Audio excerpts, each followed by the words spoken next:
시청자 여러분 안녕하십니까? BTV 주간 종합뉴스 시작합니다. 영종국제도시와 청라국제도시를 잇는 다리가 올 연말 준공을 앞두고 있습니다. 인천시 지명위원회는 이 다리 이름을 청라하늘대교로 정했지만 중구와 서구 모두 이의를 제기하면서 다시 심의를 해야 하는데요. 재심의가 계속 연기되면서 이름 없이 개통하는 거 아니냐는 우려가 커지고 있습니다. 무슨 일인지 알아봤습니다. 영종과 청라를 잇는 제3연륙교. 다리 길이는 총 4.67km로 영종과 육지를 잇는 세 번째 다리입니다. 준공을 앞두고 있지만 다리 이름을 두고 논란은 여전합니다. 지난 7월 인천시 지명위원회가 정한 이름은 청라하늘대교. 하지만 중구와 서구 모두 반발하며 이의를 제기했습니다. 이 때문에 재심의 절차를 진행해야 하는 상황. 인천시는 당초 9월 안에 지명위원회를 열어 결정하겠다고 밝혔습니다. 중구에서는 이 부분에 대해서 재신청, 재심의 요청이 있었고 서구에서도 역시 재심의 요청이 있습니다.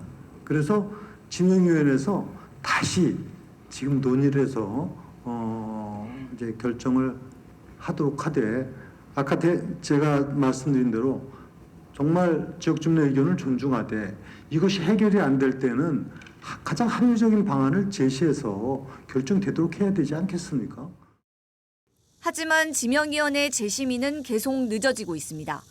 9월 17일 예정됐던 회의가 연기된 데 이어 이달 27일 열리기로 했던 재심의가 또 취소된 겁니다. 인천시 관계자는 중구와 서구의 입장차가 너무 첨예하다 보니 조율하는 시간을 갖기 위해 재심의를 연기했다고 밝혔습니다. 또 다음 달 말쯤 지명위원회가 열릴 예정이라고 설명했습니다.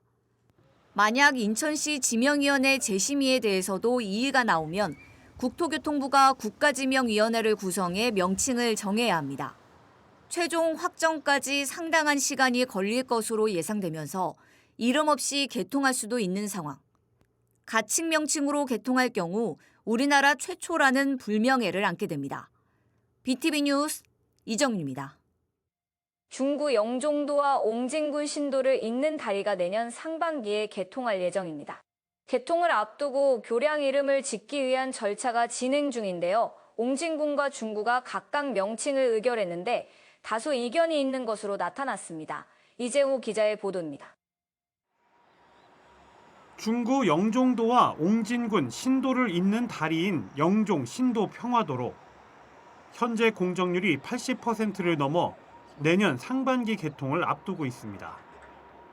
다리가 놓이면 신도뿐 아니라 이미 다리로 연결된 시도와 모도까지 차를 타고 갈 수 있게 됩니다. 중구와 옹진군은 다리 개통을 앞두고 명칭 선정 절차를 진행 중입니다. 지난달부터 주민 의견을 수렴해온 옹진군은 지난 23일 지명위원회를 열어 교량 명칭을 신도 평화대교로 하자고 최종 의결했습니다. 중구도 다리 이름을 짓기 위해 주민 선호도 조사를 실시했습니다.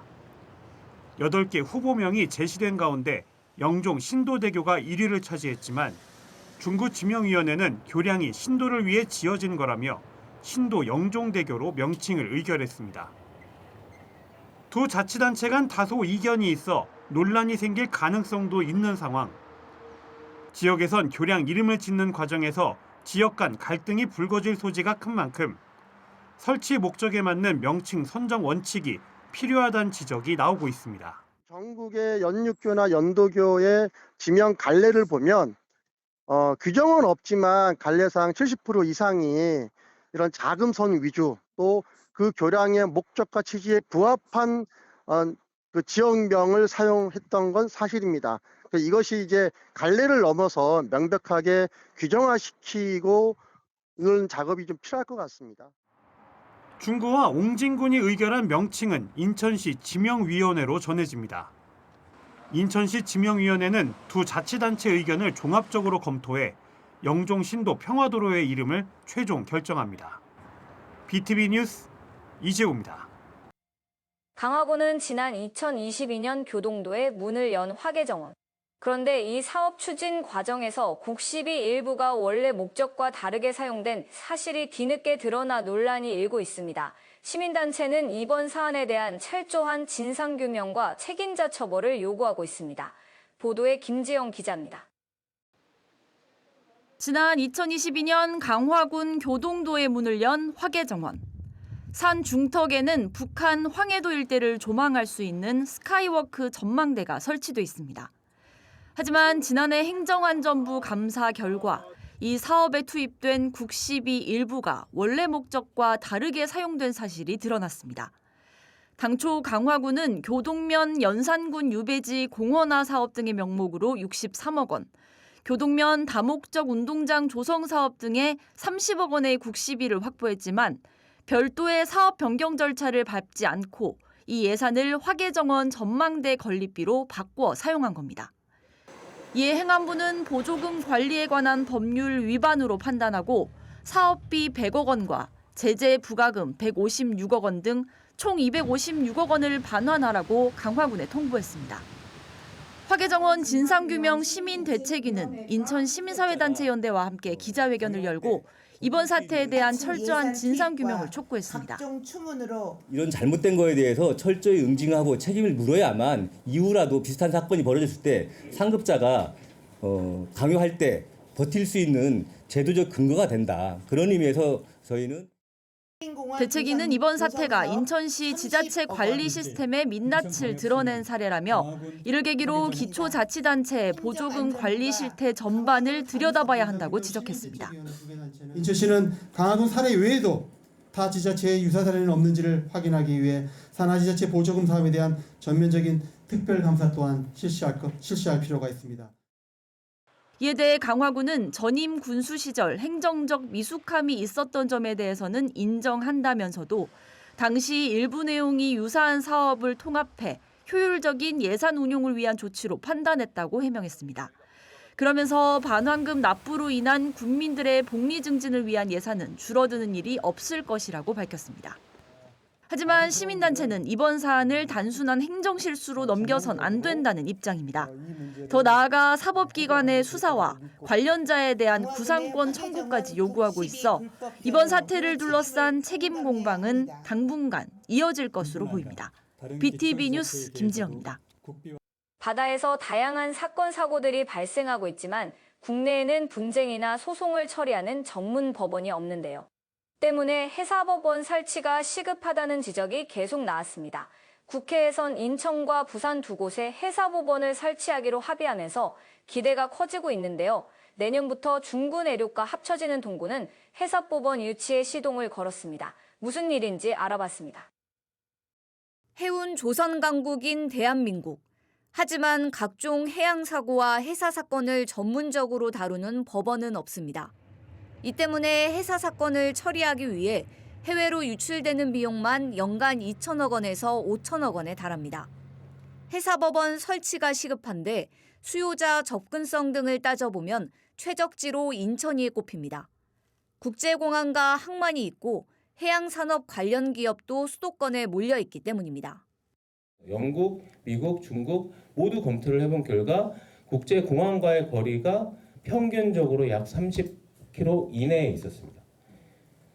부산에도 물론 국제공항이 있습니다. 김해공항이 있고 10년 후에 개발될 가덕도공항 아직 개발이 계획만 되어 있지 완성이 되어 있지 않은 상태지 않습니까? 얼마 전 국회에선 여야가 인천과 부산 두 곳에 해사법원을 설치하기로 합의한 상황. 인천 설치가 가시화되고 있는 건데 동구는 해사법원 유치전에 나섰습니다.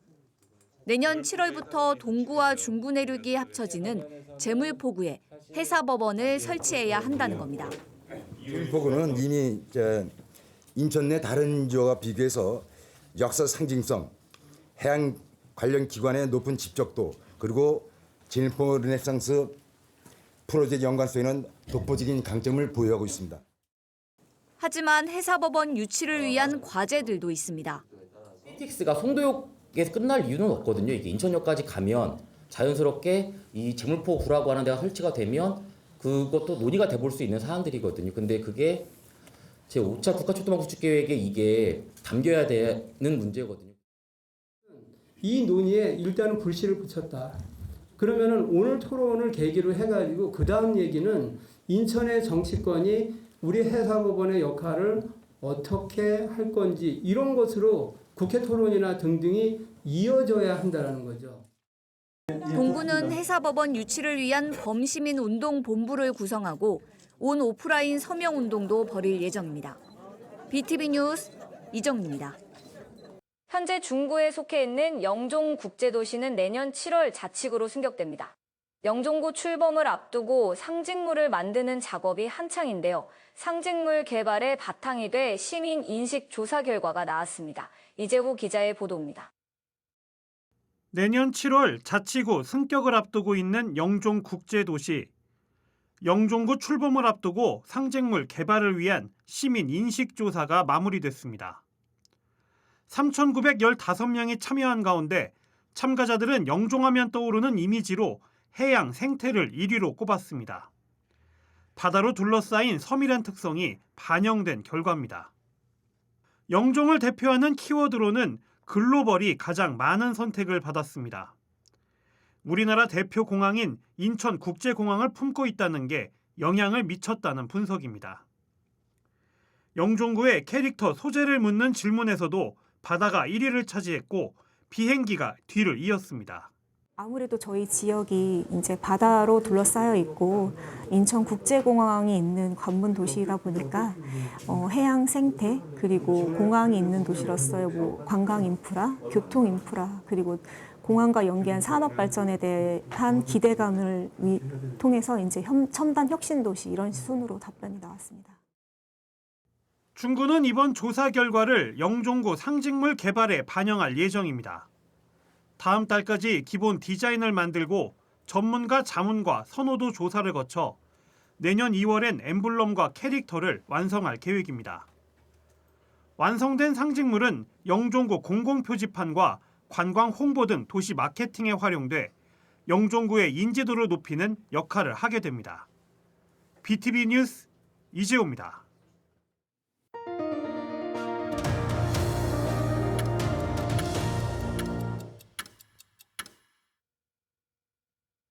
지난 2022년에 멈춰섰던 인천공항 자기부상 열차가 3년 만에 운행을 재개했습니다. 영종 지역에서는 열차 운행을 크게 반기는 분위기인데요. 하지만 운행 시간이 너무 짧다며 출퇴근할 때 이용할 수 있도록 개선해달라는 요구도 나오고 있습니다. 이재호 기자의 보도입니다. 지난 2016년에 개통한 인천공항 자기부상 열차. 노선 길이는 6.1km, 용유역부터 인천공항 제1터미널역까지 6개 역으로 구성되어 있습니다. 제1터미널역에선 공항철도 환승도 가능합니다. 하지만 열차는 2022년에 운행을 중단했습니다. 코로나19의 확산으로 이용객이 급감하면서 운영 효율이 크게 떨어졌기 때문입니다. 멈춰선 인천공항 자기부상열차가 3년 만에 운행을 재개했습니다. 개통 당시엔 대중교통인 도시철도였지만 비용 절감을 위해 관광형 열차로 전환해 다시 달리기 시작한 겁니다. 교통 여건이 열악한 용유 지역 주민들은 열차가 달리길 오랫동안 기다려왔다며 재개통을 환영하고 있습니다. 시내 나가기가 서울이나 이런 데 예전엔 나가려면 버스를 여러 번 갈아타야 되고 막 이런 상황이 있지만 지금 같은 경우는 한 번에 그냥 같이 연계돼서 움직이니까 아무래도 그런 편리함이 많이 생긴 거죠. 용유역 주변 상권 활성화에 대한 기대도 높아지고 있습니다. 인천공항과 공항철도 접근성이 좋아지면서 용유 지역을 찾는 관광객 증가가 예상되고 있기 때문입니다. 여기서 만나서 먹고 마시고 즐길 수 있는 장소인데 여기 용유역에서 못 만나니까 사람이 다 분산이 됐거든요. 그러니까 만남의 장소가 될 수 있도록 용유역에서 협조를 해주셔서 너무나 감사하겠어요. 반면 운행 시간이 너무 짧다는 지적도 나오고 있습니다. 오전 10시부터 오후 5시까지만 운행하다 보니 주민들이 출퇴근용으로 이용하는 건 불가능한 상황입니다. 월요일엔 운행하지 않는 것도 주민들 입장에선 불만입니다. 일단 출퇴근 시간 7시, 9시가 보장돼야 되고 저녁에는 5시, 7시가 적절한 운행 시간이라고 생각됩니다. 그리고 월요일도 무조건 운행을 해야 된다는 주민들의 입장입니다.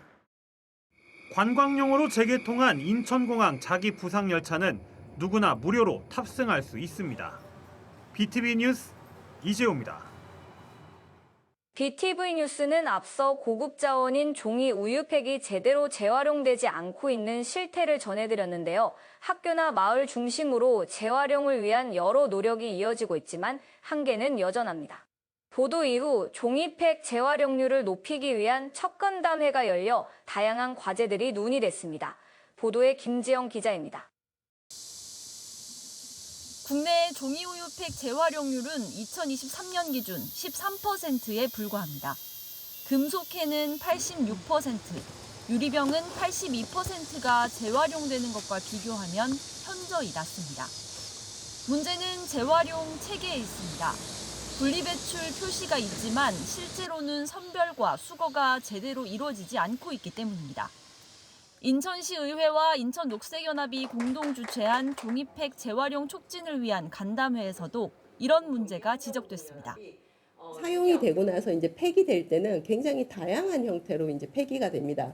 일반적으로는 공동주택이나 이런 곳들은 그냥 이제 재활용장에서 혼합 배출이라고 하죠. 그냥 이제 그 박스 외에 다른 것들은 다 한꺼번에 모이는 이제 이런 식으로 해서 종이팩이 모여서 이렇게 가게 되면 결국은 얘는 별도 배출이 되지 않았기 때문에 현재 인천에서도 학교나 마을 단위를 중심으로 종이팩 재활용을 위한 다양한 노력이 이어지고 있습니다. 노인 일자리 사업과 연계하거나 학교 교사와 학부모들이 종이팩을 수거해 배출하고 있는 겁니다. 하지만 한계는 여전합니다. 주민들만의 힘으로는 이 자원순환 시스템을 구축을 하고 지속해 나가는 데는 분명히 한계점이 존재합니다. 거점을 확대하거나 주민을 교육하거나 수거하는 것들까지는 저희가 할 수 있지만 확실히 저희가 단체만의 힘으로는 뭐 예산 사항이라던가 또 협조나 지원해야 되는 상황들이 많이 필요하고요. 경기도 시흥시는 지난해부터 공동주택 2,900여 세대를 대상으로 종이팩 분리배출 시범 사업을 진행했고 지난 6월엔 관련 조례도 제정했습니다. 이날 간담회에선 인천에서도 종이팩 재활용 활성화를 위한 노력이 필요하다는 목소리가 제기됐습니다.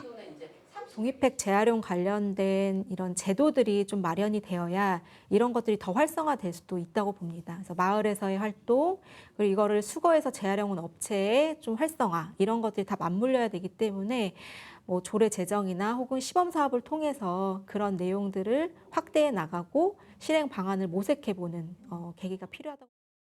종이팩 재활용이 실질적인 효과를 거두기 위해선 민간의 실천과 제도적 지원이 맞물려야 하는 만큼 인천에서도 향후 조례 제정 등 제도적인 기반이 마련될 수 있을지 관심이 모이고 있습니다.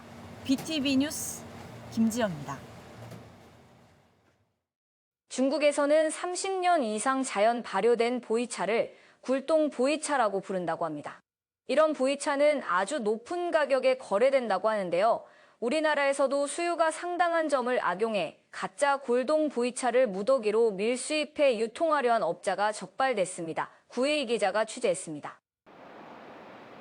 한눈에 봐도 오래된 종이에 쌓인 물건들이 창고에 가득 쌓여 있습니다.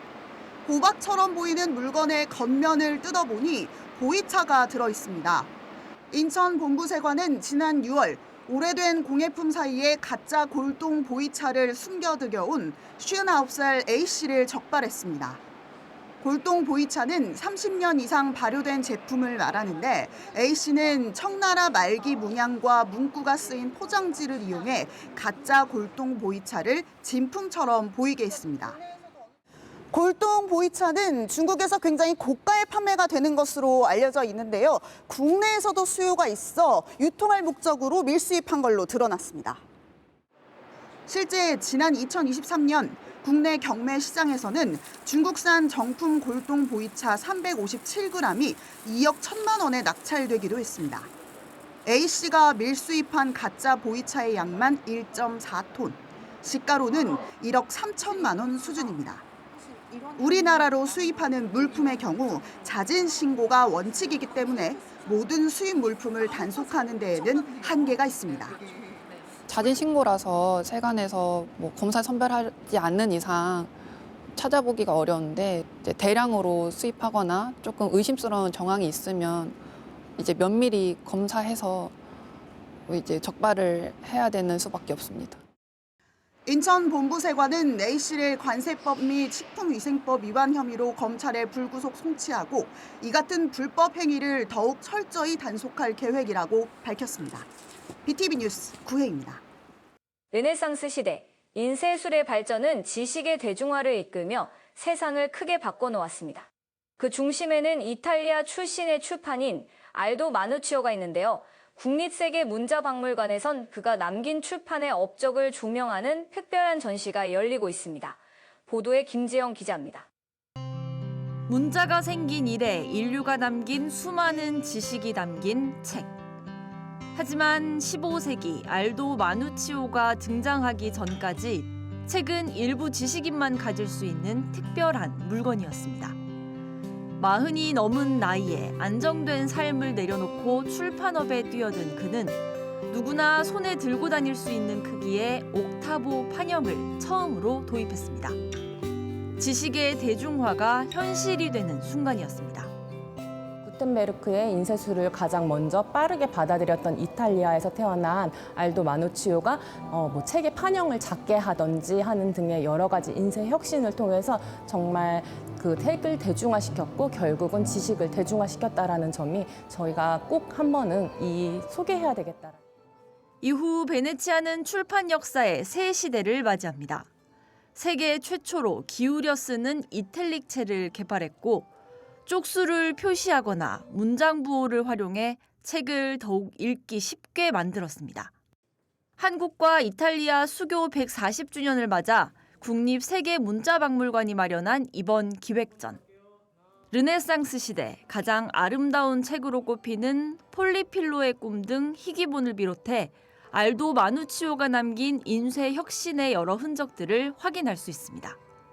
전시 말미엔 종이책의 미래에 대한 생각할 거리도 던집니다. Io dirigo una biblioteca nazionale, quindi riceviamo tutti i libri che vengono stampati in Italia.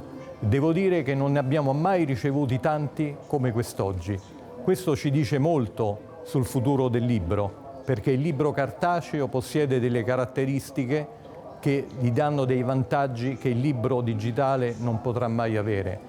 Per cui io penso che cammineranno fianco a fianco per sempre. 알도 마누치오의 손에서 시작된 지식의 혁신, 그 위대한 여정을 따라가는 이번 전시는 내년 1월 25일까지 이어집니다. BTV 뉴스 김지영입니다. BTV 뉴스는 뉴스 홈페이지에서도 바로 시청하실 수 있습니다. 시청자 여러분의 많은 관심 바랍니다. 이상으로 BTV 주간 종합 뉴스를 마칩니다. 시청해주신 여러분 고맙습니다.